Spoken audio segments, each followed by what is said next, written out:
¿cuál fue tu primer contacto con la educación sexual Bueno, en el colegio. en el colegio? ¿Y cómo te hablaron en el colegio? ¿Qué te enseñaron? ¿Recuerdas todavía eso?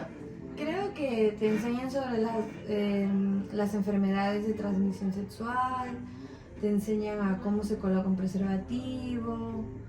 Bueno, me acuerdo rasgos de lo que me enseñaron en secundaria. Ya. ¿Qué más? Los embarazos prematuros, pero específicamente no enseñan ciertas cosas que son más importantes, ¿no? Como reconocer bien tu ciclo menstrual, normalizar que hay mujeres que son irregulares y hay mujeres que son regulares, normalizar el flujo vaginal, porque hay flujos que son normales. Claro. Depende, ¿no? Pero, o sea, hay ciertas cosas que no te enseñan específicamente porque creo que a los profesores o al Ministerio de Educación les parece muy explícito para enseñarlo, que es importante. Y es algo, exacto, es importante y lo que dijiste también, o sea, han encontrado una forma de enseñarnos la educación sexual en lo que son en los colegios, pero no son explícitos con ciertos temas.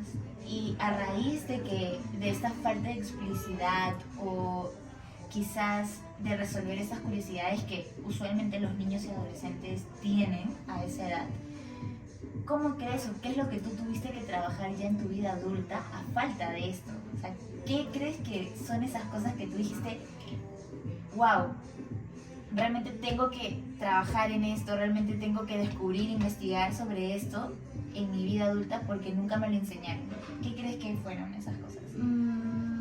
Claro, como decía hace un rato, todo lo que te enseñan es básico y no solo básico, sino, por decirlo así, algo más técnico, ¿no? Esta es la fecundación, esta es la ovulación, esta es la regla, etcétera. Pero no te enseñan el proceso, ¿no? Lo que vive la mujer hormonalmente y lo que puede pasar en ese ciclo, si tienes relaciones sexuales sin cuidarte. Pero más allá de eso, tampoco hay una profesora que te hable abiertamente de los deseos sexuales, que es totalmente normal. Y lo que yo siento que he tenido que trabajar bastante es eso, explorar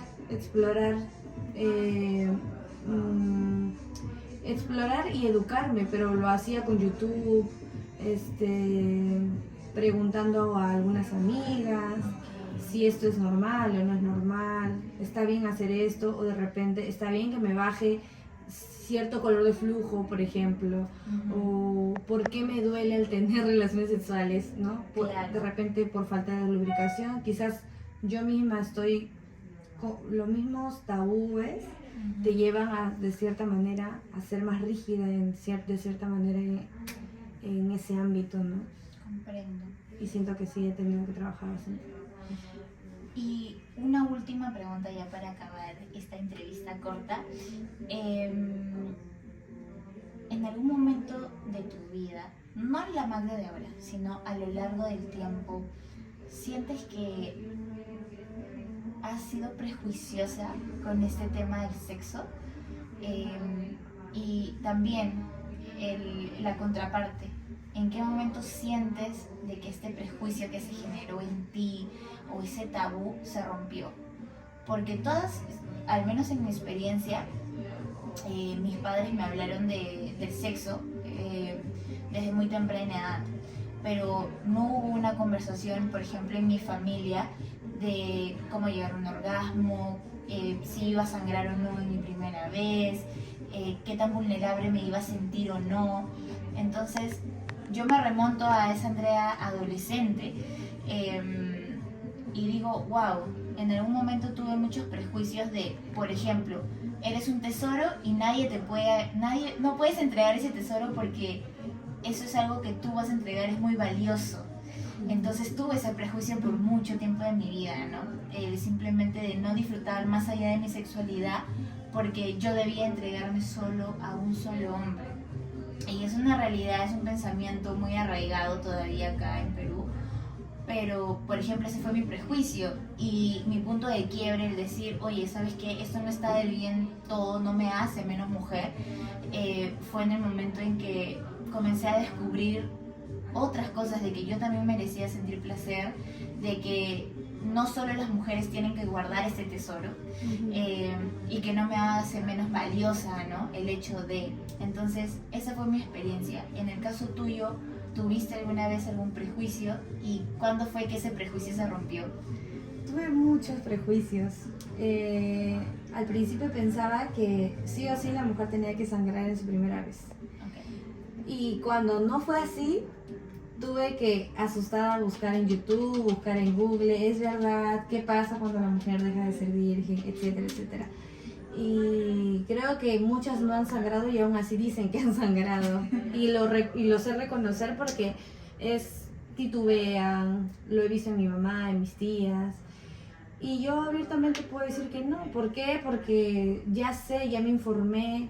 La virginidad también, sé ahora que la virginidad es más un prejuicio religioso y social, no es tanto algo físico. Exacto. Porque bueno, ya ese es todo un tema, ¿no? Que hay que abordar. Pero luego otro prejuicio, que yo no tenía que mostrar tanto el placer que estoy sintiendo en el momento, ¿no? Y eso también me lo quité. Pero eso tiene mucho que ver también con la pareja con la que estás. Porque claro está de que si tú quieres mostrarte, pero esta persona no deja, ¿no? Te ve, o te trata como, no sé, como alguien... Exacto. O sea, como diciendo, estás disfrutando mucho y Exacto. te juzgo, o sea, ¿qué te pasa? Eres Claro. tal cosa, tiene ¿no? mucho que ver, claro, tiene mucho que ver la persona, no porque te deje serlo, sino porque lo permita, simplemente, porque así debe de ser. Okay. Entonces tiene mucho que ver eso. He tenido muchos prejuicios con mi cuerpo, que yo no debo de verme así, o no debo de decir cómo me gusta hacer tal cosa. Muchos prejuicios. ¿Y qué sientes que ese cambio? O sea, porque estamos hablando de cuando tenías esos prejuicios y cómo se ocasionaron, ¿no? ¿Y en qué momento tú dijiste no, ya no más? O sea, esto no está bien, el hecho de que a mí no pueda comunicar que no me guste hacer algo. ¿En qué momento cambió ese pensamiento? ¿Lo tienes identificado o es algo que quizás se hizo con mucha naturalidad e influyó también en tu pareja? Creo que tiene que ver con mi personalidad.